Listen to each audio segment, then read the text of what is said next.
double digits per day.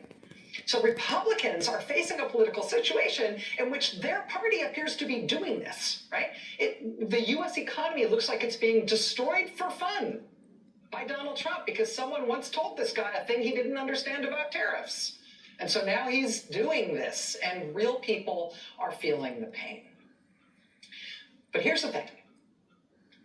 The way Trump is able to put these tariffs on, off, up, down, postponed, exceptions, no exceptions, on, off, the reason he's able to change these ruinous policies as quickly as he can pronounce them is because he declared an economic emergency that gives him the power to unilaterally declare these tariffs. That kind of emergency, though, it also has kind of an eject button.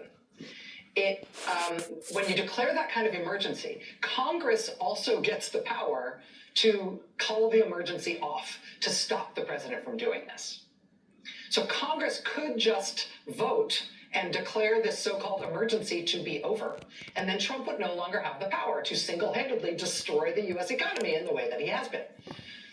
So because of that, because Congress has the power to call off the emergency, taking away Trump's tariff power, Democrats in Congress planned to make Congress vote on that exact thing. They planned to force a vote. So Republicans, who mostly say they don't like tariffs, Republicans would be forced to either go along with the tariffs anyway, because Trump is doing them, or they'd cast their vote to stop Trump from doing these tariffs. What would Republicans do confronted with the need to make up their mind on a vote like that, right? How would they deal with not just the prospect of opposing Trump, which inherently makes them cry and hide immediately, but then on the other side of it, the other side of that vote is this very real pain and loss of money, and they and their constituents and the businesses in their district are all feeling and facing. It's real.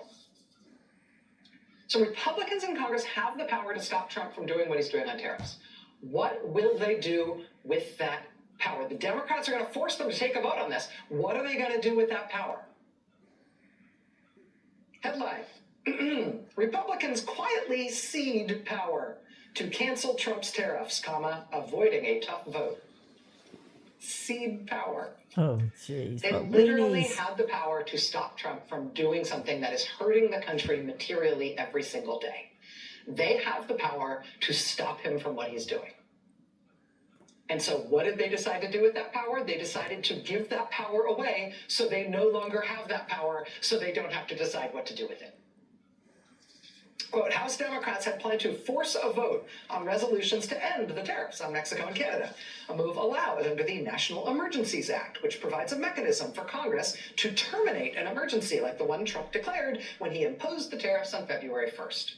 That would have forced Republicans, many of whom are opposed to tariffs as a matter of principle, to go on the record on the issue at the time when Trump's commitment to tariffs has spooked the financial markets and spiked concerns of reigniting inflation. But Republican leaders today, on Tuesday, slipped language into a procedural measure that would prevent any such resolution to end the tariffs from receiving any vote this year.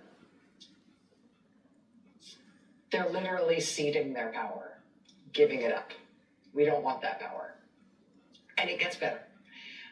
In order to give up their power, in order to save themselves from the terrible dilemma of whether or not to cast a recorded vote on whether or not Trump should be allowed to keep hurting the country on purpose, in order to avoid having to cast a vote on that, Republicans had to figure out some way out of this trap. They had to come up with some way out of the provisions of this national emergency law. I mean, the national emergency law says Congress can end the emergency.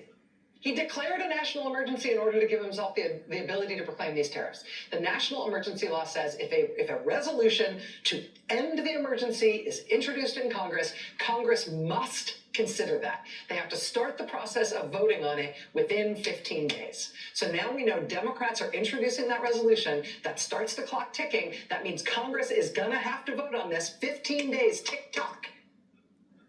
In order to get around that binding requirement in the law, what did Republicans do? They proclaimed that between now and the end of this Congress, that is just one long day.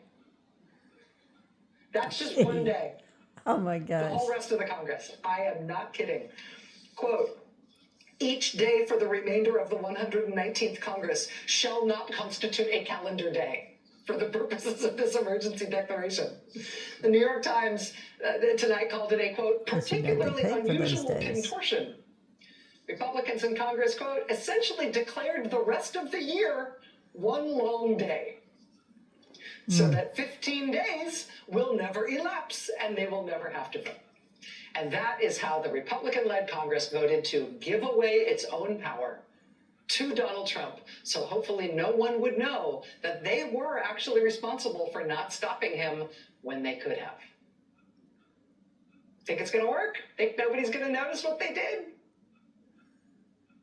I mean, with what Trump is doing right now, whatever happens to the markets and to your retirement account and to prices in the stores and the weakening of the dollar and failing small businesses where you live and failing large businesses the longer this goes on, I mean, just remember, Republican members of Congress had the power, very simply, to stop him from doing this. And they explicitly gave that power away so they wouldn't have to do it. Courage. One of the places where Trump is getting stopped every day, and now with increasing frequency, is in the courts.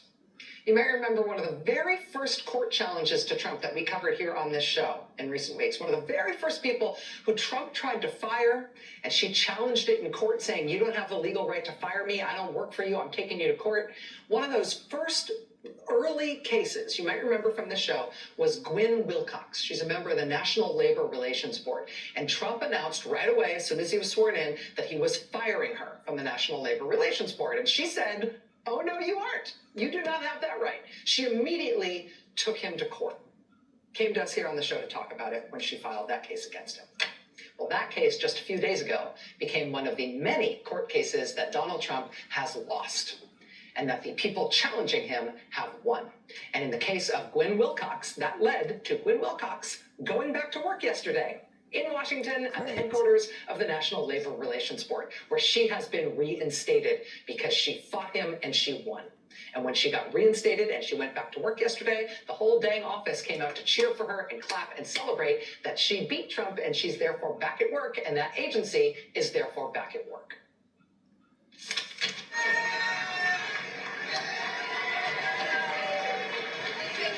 I feel wonderful. This is where I belong.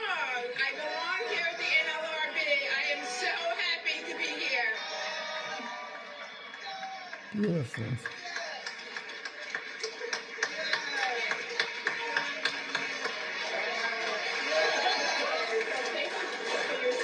National Labor Relations Board member Gwen Wilcox reinstated at her job at the National Labor Relations Board after she sued Donald Trump and won to challenge her firing and get reinstated.